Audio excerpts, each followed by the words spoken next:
Dominicana, soy José Eliseo Almanzar y esto es Paneo Semanal, dando como siempre en primer lugar las gracias a Dios por permitirnos estar aquí con ustedes y a ustedes por brindarnos el exquisito privilegio de escucharnos por esta Sol 106.5 FM, de vernos en YouTube, en nuestro canal Paneo Semanal y en el canal de Sol 106.5 y de seguirnos en nuestras redes sociales. Paneo Semanal, saludando como cada sábado a mi hermano y compañero Luis José Polanco. Muy buenos días, Eliseo, y muy buenos días a todos nuestros queridos y amables teleoyentes que nos dispensan el favor de su audiencia, como todos los sábados, de 10 a 12 meridiano en este su programa Paneo Semanal. Bueno. Y la situación crítica que tenemos hoy es la situación de la posible incursión o la posible respuesta de Irán como represalia a Israel. Anoche y en toda la mañana del viernes se estuvieron recibiendo misiles desde la frontera norte de Israel, y los servicios de inteligencia de muchas potencias alertaron sobre la inminencia de un ataque de Irán a Israel directamente, y el mismo Israel también anunció que van a responder de manera fuerte al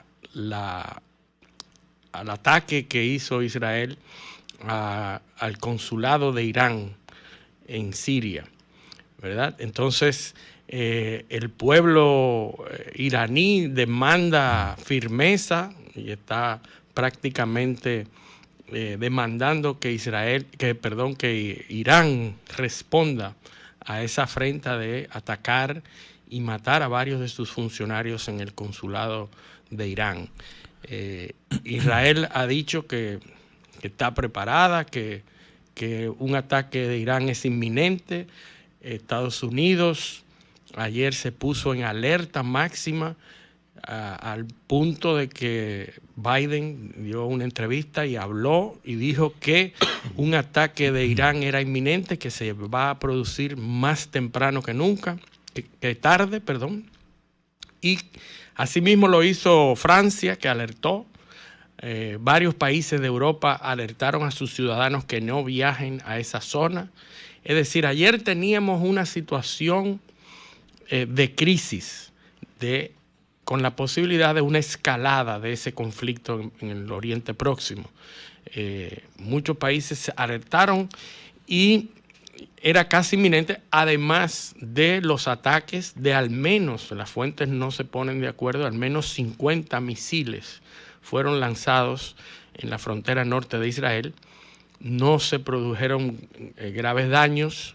Hay que recordar que Israel tiene este sistema del domo de acero que es capaz de responder ataques estándares o limitados. Ha sido así durante mucho tiempo, e Israel pudo repeler o desactivar esos ataques de misiles con ese sistema que tiene del domo de hierro, que intercepta los misiles antes y los hace detonar en el aire. La población mundial entera está en ascuas, está en vilo esperando un posible ataque. Ya los especialistas en geopolítica dicen que al único país que le conviene esa escalada es a Israel. Claro. A Irán no le conviene. Y a Estados Unidos también. A Estados Unidos por la cuestión interna, que vamos a hablar más adelante, de esa cuestión de cómo van las encuestas para las próximas elecciones. De manera que todos coinciden en que Irán no va a atacar, por lo menos no lo va a hacer de la forma en que todos anuncian que se va a producir. A Irán le conviene más hacer incursiones y ataques utilizando proxies, utilizando esos mismos grupos de Hezbollah, a los hutíes, pero no lo va a hacer directamente a territorio israelí porque eso no le conviene a Irán por el momento, ¿verdad? Entonces, tenemos esa situación. En las próximas horas se espera una incursión, probablemente sea una incursión a puntos específicos dentro o fuera del territorio israelí, pero de posiciones importantes de Israel, pero no se producirá, según los expertos, de manera abierta y de manera clara como se sospecha, ¿verdad? Bueno, Israel está buscando un conflicto abierto con Irán. Completamente. El hecho de ir a atacar en Damasco esa facilidad diplomática o consular Sí. es un acto de guerra abierta. Así es. Eso no se puede maquillar, que es lo que necesita Netanyahu. Sí, pasó la raya de lo que había estado haciendo Israel desde el 7 de octubre, que había estado atacando Gaza, que por cierto, nosotros en el programa anterior dijimos que Israel asestó un golpe duro a Hamás con el ataque a un campo de refugiados en Gaza, donde se encontraban los familiares de Ismail Haniyeh, que es una de las personas, uno de los dirigentes de Hamás, que está en Qatar negociando precisamente el alto al fuego y la liberación de rehenes, y que ese efectivo y esa cabeza de Hamás está en Qatar, pero que es uno de los más altos funcionarios reconocidos de Hamás.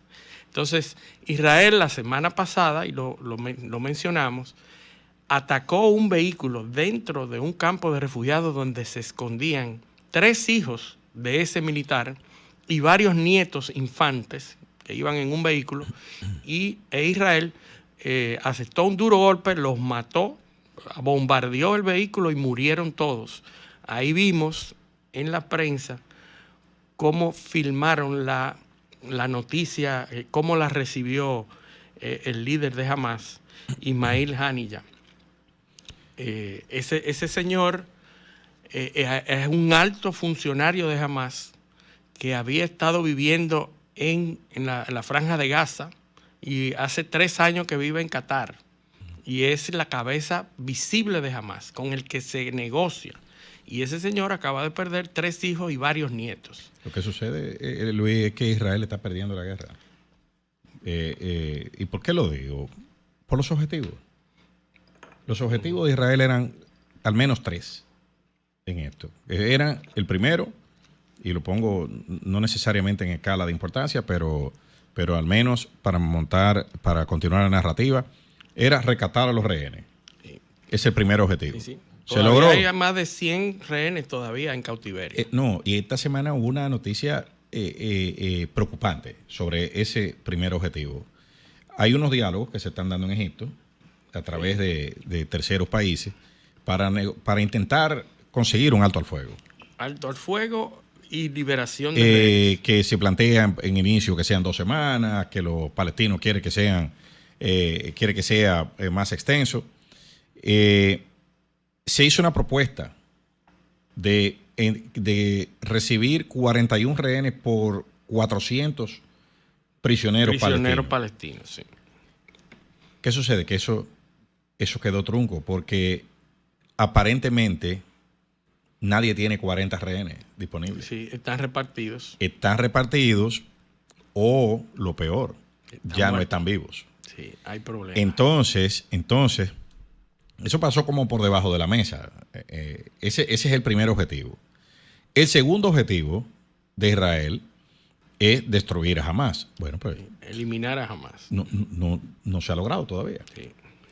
Y el tercero es lograr la seguridad interna de Israel. Bueno, lo primero que tú acabas de decir cuando cuando abrimos el programa, es que una lluvia de cohetes desde el norte. Sí. O sea, Israel hoy en día es menos seguro que lo que era antes. Entonces, si tú mides la guerra por objetivo, más la percepción internacional, el escenario, el valor internacional de Israel hoy en día es quizá 1/3 de lo que era hace 7 meses. O sea, eso le ha costado, por ejemplo, la ruptura de los acuerdos de Abraham. Sí. Y ha traído al escenario el reconocimiento del Estado palestino en muchos países. Así es. Iba para allá. Primero, vamos a nivel regional. ¿Qué ha pasado? Qatar, Emiratos Árabes Unidos y Arabia Saudita, que son 3 países enemigos. Los Qatar y Emiratos Árabes Unidos son enemigos de Arabia Saudita. Ahora los 3 coinciden en las mismas peticiones a Israel. Se han unificado. Se han unificado. No, entre ellos no han resuelto sus diferencias, pero coinciden en esa línea. Segundo, el Mar Rojo, que es una de las zonas de las entradas marítimas, en el estrecho de Mandeb, que lo hemos dicho muchas veces aquí, los hutíes tienen asediada esa área. Claro. Y ahora ese conflicto con Irán, que muy inteligentemente lo que está jugando es a desestabilizar el estrecho de Hormuz. Sí. Acaban de secuestrar un carguero con bandera portuguesa, pero que es propiedad de un israelí. Sí. Lo secuestraron efectivos, se dice todo esto, que fueron efectivos militares iraníes, con helicópteros que despegaron desde ahí y secuestraron el carguero. Entonces, parece que el golpe va a ser económico esta vez. Sí, y no van a ser golpes estratégicos, no guerra abierta, porque eso no le conviene a nadie, solamente a Israel. Entonces, eso es a nivel regional. Ahora, en el resto del mundo, ¿qué pasó esta semana? Bueno, España ratifica su disposición y está lista para reconocer el Estado palestino. Y puso fecha ya, que es en junio de este año. También el primer ministro de Noruega, la misma línea. Vamos a reconocer el Estado palestino. Estamos en disposición. Sí, sí. Entonces, Estados Unidos ya lo ha dejado caer varias veces, que también está en esa misma tesitura. Y es cuestión de tiempo para que otros se vayan sumando a esa iniciativa de forzar a Israel en la comunidad internacional a reconocer el Estado palestino. Entonces, eso sería una derrota en el terreno diplomático de proporciones incalculables. Lo que pasa es que necesitarían de parte de Palestina un interlocutor organizado y cohesionado, porque ahora mismo las dos organizaciones que ostentaban esa capacidad de representación, que es la Organización de Liberación de Palestina, la OLP, fundada por Yasser Arafat, y Hamas, eran las únicas dos organizaciones. Sí, Al-Fatah, que es la OLP en realidad, y Hamas. Entonces, Hamas está en esta situación. Sí, pero tendrían que reconocer y restablecer a Hamas. Pero me parece poder hacer ese reconocimiento del Estado. Me parece a mí que si eso se pone en una hoja de ruta, es más fácil lograr algún tipo de autoridad ahí que sea la interlocutora. Lo que yo estoy diciendo es que hay o sea, Israel, ¿qué está pasando? Toda la protesta en Occidente la mayoría son pro-palestinas. Esa es la realidad. Sí. Incluso vi una publicación esta semana de la Anti-Defamation League en Estados Unidos sobre un ranking de universidades no antisemitas en Estados Unidos. Oye, ¿por dónde va eso? ¿Por qué? Porque hay muchas protestas pro-palestinas. Sí, sí. Y se está la tendencia mundial es apoyar a Palestina porque es una condición humana también. Sí, pero todo el mundo se identifica con la víctima. Pero mira la manipulación. La manipulación es si tú eres pro-palestino, tú eres antisemita. Sí. ¿Entiendes? Sí, sí. O antijudío. Y eso no tiene nada que ver.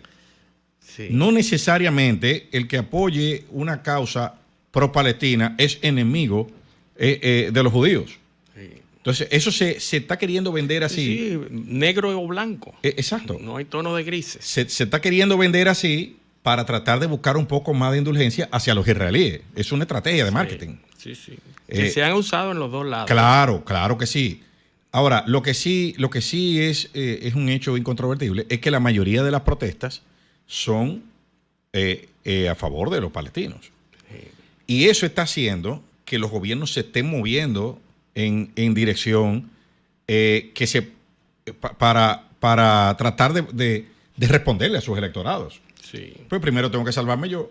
Sí, pues, entonces puedes salvarte a ti. Si no, tú tienes que responder a las demandas de la población. Obvio. Entonces tú tienes que decir, y muchas poblaciones de zonas como Europa y en Norteamérica demandan a sus autoridades que presenten una posición oficial sobre ese conflicto. No, y más en periodos eleccionarios, electivos. Es que es muy cuesta arriba para un electorado. O sea, después que te pasa una imagen de lo que se está cometiendo allí en la Franja de Gaza, es muy difícil para un gobierno pararse a decir que apoya eso. Sí. O que está mandando armas para que hagan eso. Nosotros la semana pasada aquí hablamos de los sistemas de inteligencia artificial, de cómo que funciona, con qué que le están dando a los palestinos. Pero esto tiene un componente psicológico también, gravísimo. Y es que tú tienes uno de los 10 o de los 20 ejércitos más poderosos del mundo, como son los israelíes. Tú dices, bueno, pero ¿qué tan poderoso un ejército que no ha podido cuidar una franja de territorio de 300 kilómetros cuadrados dentro de su propio país? Una jaula tecnológica con todos los recursos de tecnología de punta, de vigilancia, con software, con drones, con micrófonos, con cámaras, con todo, con armas robóticas, con todo. Sí. 300 y pico de kilómetros cuadrados en una jaula donde no se puede entrar ni por mar, ni por aire, ni por tierra, y tú no has podido custodiar eso. Entonces, ¿qué tan poderoso tú eres? Por eso los iraníes dicen, bueno, pero yo estoy sobreestimando la capacidad de israelí. Entonces, yo no he podido con ese chin ahí, menos van a poder con nosotros. Y por eso es que ese es el problema. Surgen todas las teorías conspiratorias. Claro. Que decir de que es un trabajo interno, aquí que leímos, eso se logró. Aquí leímos cuando empezó el conflicto las declaraciones del asesor nacional de seguridad en una entrevista de radio, menos de un mes antes o alrededor de un mes antes del ataque, diciendo que jamás no era una amenaza para Israel. El asesor nacional de seguridad del gobierno israelí en una entrevista pública, jamás no es una amenaza. Y justamente. Y un mes después pasa eso. Entonces, hay mucha tela por donde cortar. Sí, hay algo interesante que tú mencionas sobre los países que están entonces tomando medidas para fijar una posición, que es el caso de Nicaragua. Nicaragua acaba de demandar ante la Corte Internacional de Justicia a Alemania, no a Israel, sino a Alemania, porque Alemania es el segundo proveedor de armas para Israel. Entonces, Nicaragua acusa a Alemania de proveer armas para que se cometa un genocidio, facilitar el genocidio. Y entonces lo demanda ante la Corte Internacional de Justicia y ya se conoció esa sesión inicialmente, se presentaron los argumentos y yo me pregunto, bueno, ¿y qué tiene que ver Nicaragua con eso? Bueno, Nicaragua tiene experiencia ya ante la Corte Internacional de Justicia en otros asuntos internacionales y con esa experiencia pues aporta, fija su posición a favor de Palestina y demanda a Alemania, que es el segundo país proveedor de armas a Israel, y lo acusa de facilitar el genocidio. Pero ¿por qué no demanda al primero? Porque el primero es Estados Unidos. Sí. Y el primero le aporta más de un 60% de las armas las aporta Estados Unidos. Pero Alemania, que aporta el 30%, entonces... bueno, porque Alemania, ahí hay que preguntar a los rusos por qué se está haciendo eso. No es a los nicaragüenses. Porque eso luce una operación del titirite, de un acto de títere, tú sabes. Entonces, sabemos, para los que no saben, que el régimen nicaragüense es más prorruso que pro-norteamericano, sí, obviamente. Pero Nicaragua, que muchos dicen que es una dictadura, o que no es un gobierno democrático y que no respeta las garantías, sin embargo, Nicaragua tiene un tratado de libre comercio con Estados Unidos. Claro, que no ha sido tocado ni con el pétalo de una rosa. No, ni que se haya evitado, ni nada. Tú puedes decir de todo, de los nicaragüenses, de como se dice, pero todos siguen tan campantes como Johnny Walker. Sí, y me surge el asunto de que Alemania, que se ha sentido siempre responsable de Israel, históricamente, hay que recordar los sucesos el acuerdo de Luxemburgo, que determinó una indemnización para Israel. Se han sentido moralmente responsables de Israel y de la seguridad de Israel, pero hasta el 2007 iban 25.000 millones de euros de ayuda a Israel. Entonces, esa relación... Para que le hagan lo mismo a los palestinos. Exactamente. Entonces, Alemania, que hay que recordar también que tiene una relación no solamente por el Holocausto, sino también hay que recordar las Olimpiadas de Múnich. Claro. Que es un evento en donde murieron... Septiembre Negro. Exactamente. Septiembre Negro, una organización palestina que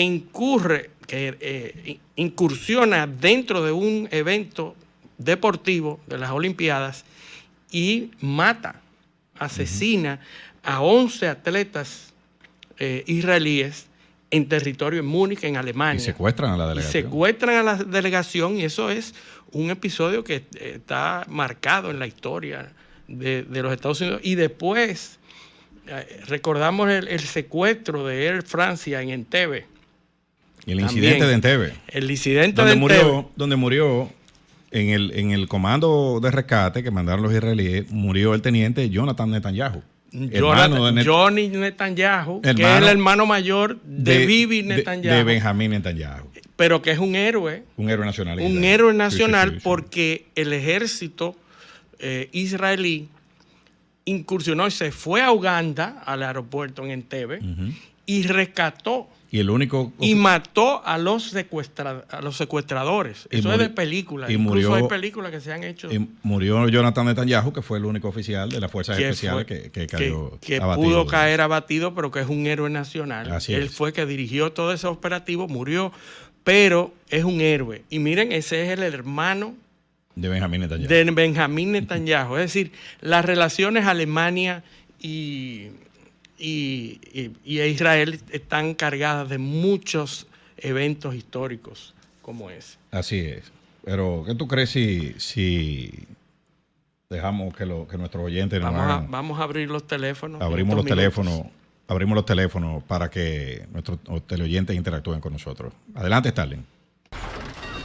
Comunícate 809-540-1065. 1-833-610-1065 desde los Estados Unidos.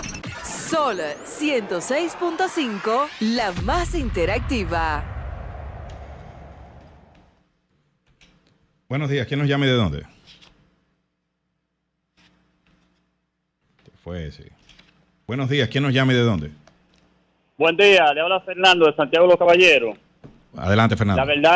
La verdad es que yo quiero manifestarle que escuchando su programa edifica a uno y es un aprendizaje realmente con esta política internacional. Lo sigamos escuchando. Que pasen feliz día. Gracias, Fernando. Muchísimas gracias, Fernando de Santiago.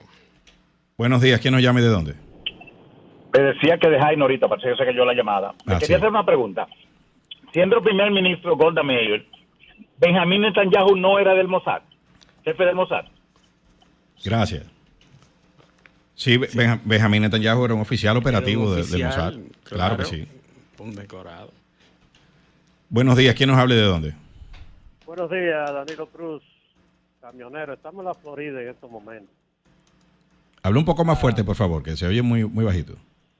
Sí, Danilo Cruz. Ah, sí, adelante, Danilo. Sí, yo quería preguntarle a ustedes qué va a pasar ante un escenario con la entrada que se ve, que es evidente, de Donald Trump, por ejemplo, al escenario global con esta situación que estamos viviendo. Gracias. Escucho de la radio. Gracias. Buenos días, ¿quién nos habla y de dónde? Sí, buenos días. Por favor, aprendo mucho con el programa de ustedes. Gracias. Me gusta un poquito lo que es la geopolítica. Yo quería preguntarle a ustedes, expertos, ¿qué posibilidades hay de una preparación nuclear en este momento que pudiera escalar a el uso de armas atómicas? Gracias. Buenos días, ¿quién nos habla y de dónde? Buenos días. Sí, Manuel, Santo Domingo. Al pueblo de Israel Dios siempre lo saca de su problema. Gracias. Buenos días. ¿Quién nos habla y de dónde? Sí, buen día, Jets Castillo. Me gustaría que hagamos un ejercicio de especulación. Se reconoce mañana el Estado palestino. ¿Bajo qué franja de territorio? Por ejemplo, Gaza, Jerusalén, Cisjordania, queda un estrecho en el medio que es parte de Israel. Entonces, ya hemos visto intenciones de parte de los palestinos de organizarse en cuanto a una sola fuerza o a una sola autoridad reconocida. No fue posible. Todos sabemos cómo Gaza llegó al poder. Entonces, yo me pregunto, porque hoy está bien, hoy son las imágenes lamentables de los niños en Gaza, de la mujer en Gaza, y todo lo que está pasando allí, que no es reprochable por los inocentes, pero son los palestinos, cuando ustedes me están mencionando ahí que, por ejemplo, en la península arábica, hay 3 países juntos ahí que no se soportan entre ellos, que son tribus que vienen desde milenios, que no se soportan entre ellos, van a formar más de 3. Más de 3. Bueno, Qatar, Emiratos Árabes Unidos no se soportan con los saudíes, pero los saudíes tampoco se llevan con los yemenitas. O sea, exacto, entonces, imagínate. Por un asunto también de religión, todos sabemos que también hay un asunto religioso ahí. Sí. Entonces, es una solución crear un Estado con esas condiciones que te dije territoriales, que todo el que no sabe, no entiende que hay territorios que están divididos, que se reconocen de una cosa y de otra. Con Israel, que mal que bien es una democracia que lo que yo he visto, las protestas, son personas como uno la conoce, como en Europa, como en Estados Unidos, con bandera, pronunciándose, con prensa, con muchísimas cosas que es la que uno reconoce como lo que es libertad. Es una solución porque hoy estamos condenando a Israel porque ciertamente son ellos los que los colonos israelíes son los que invaden los altos de Golán, Jerusalén del Este, de parte de Cisjordania, que en papeles no le corresponde, pero y si fuera viceversa, cómo fuera la actuación de un Estado palestino contra sus enemigos, por lo menos históricos, por asuntos, muchísimas razones, en esa parte ahí, cómo fuera la realidad si Israel fuera si Israel fuera la víctima en este caso. Yo creo que fuera todavía incluso peor. Por eso es que yo, independientemente de lo que está pasando y de la movilización a nivel mundial de gente que por un asunto ideológico, que todos sabemos que hay un asunto ideológico que dice, apoya eso sin siquiera analizar la realidad en el papel o en el territorio, lo apoya independiente porque ciertamente las imágenes son perturbadoras a la vista. Pero yo entiendo que Israel todavía tiene más que aportar a lo que nosotros consideramos como que es la libertad y la democracia. No sé ustedes. Me gustaría saber su opinión. Gracias. Buenos días. ¿Quién nos habla y de dónde? Una pregunta. ¿Cuál ustedes creen que pudo haber sido el cálculo de Hamas cuando hizo lo que hizo el 7 de octubre? ¿Cuál piensan ustedes que pudo haber sido el cálculo de ellos con relación a cuál iba a ser la reacción de Israel? Por este lado. Gracias. Y segundo, la creación del Estado palestino. ¿Ustedes creen que ahí se resolvió todo? ¿Se eliminó el antisemitismo? Se eliminó el terrorismo de Hamas? El terrorismo sangriento de Hamas, porque hay que decirlo así. Gracias. Buenos días. ¿Quién nos habla y de dónde? Manuel Ramírez de Gualey. Adelante, Manuel. ¿Qué ustedes creen si es de cierto o no? Cuando ocurrió el ataque de Palestina, que Netanyahu estaba decidido a rescatar a su gente, a barrer con los enemigos de Palestina en los túneles, donde quiera que se encuentren. Y hubo uno grande, yo creo que el segundo de allá, le dijo, no, nosotros no podemos hacer eso. Y por eso es que Netanyahu se ve como tranquilo, como quillado, como decimos los dominicanos. Gracias, Manuel. Vamos a toda la última para poder responder. Para poder responder, sí. Buenos días. ¿Quién nos habla y de dónde? Sí, buenas. Eduardo, de aquí de Santo Domingo. Adelante, es simplemente una opinión y que la he escuchado también en varios sitios y la hago mía. Cada vez que Israel ha cedido y ha bajado un poquito la guardia, los palestinos, y no solo los palestinos, porque el pueblo no es, sino los terroristas de Hamas, han hecho lo imposible para destruir a Israel. El día que Israel deponga las armas, se acabó Israel. El día que los palestinos la depongan, se acabó la guerra. Bueno, vamos a empezar a tratar de responder lo más sucintamente posible. La primera de Donald Trump. Donald Trump llega al poder. Bueno. Sí. Que todas las encuestas, y vamos a hablar ahorita de eso, Donald Trump está puntero en las encuestas. Incluso, Europa está preparándose para una posible ascensión al poder de Donald Trump. Si Donald Trump llega al poder, el tema del Estado palestino se dificulta. Sí. ¿Por qué? Porque uno de los puntos principales en el reconocimiento del Estado palestino, además de la conformación política interna de lo que son los territorios palestinos, Cisjordania y Gaza, de identificar un liderazgo y un interlocutor, como dijo Luis al principio, es la frontera.